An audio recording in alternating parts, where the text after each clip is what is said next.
যদি আপনারা মন থেকে এই সূরাটি শুধুমাত্র একবার শোনেন, তাহলে সাথে সাথে আপনারা গায়েবী সুসংবাদ পাবেন। আপনাদের সকল কাজ সফল হবে, মনের সকল অপূর্ণ আশা পূরণ হবে। যা চাইবেন এই সূরার বরকতে আল্লাহর দরবারে তাই মঞ্জুর হবে ইনশাআল্লাহ। এজন্য আপনাদের মূল্যবান সময় থেকে কিছু সময় বের করে এই ভিডিওটি সম্পূর্ণ দেখুন। এর ফলাফল দেখে আপনারা অবাক হতে বাধ্য হবেন। আমি নিজেই ফল পেয়েছি, ইনশাআল্লাহ আপনারাও পাবেন।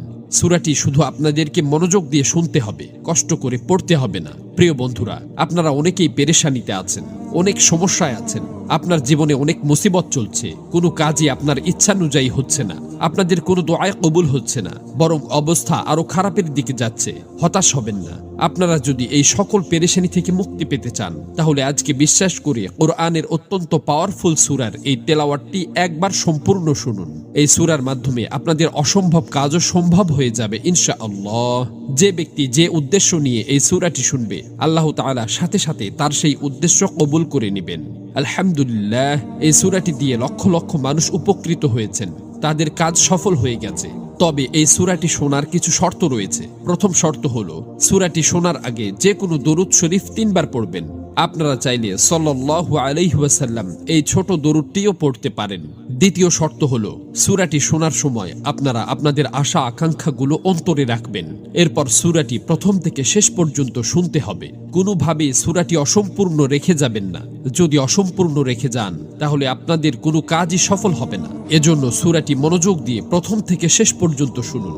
ইনশাআল্লাহ এই সূরা শেষ হওয়ার আগেই আপনাদের সকল কাজ ঠিক হয়ে যাবে, মনের সকল আশা আকাঙ্ক্ষা পূরণ হয়ে যাবে।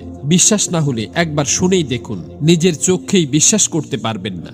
মহান আল্লাহর কাছে দোয়া করি, হে আল্লাহ, যারা পবিত্র কোরআনের এই সূরাটি শোনার জন্য গভীর আগ্রহ নিয়ে বসে আছে, আপনি তাদের সকল বিপদাপদ ও বালা মুসিবত দূর করে দিন।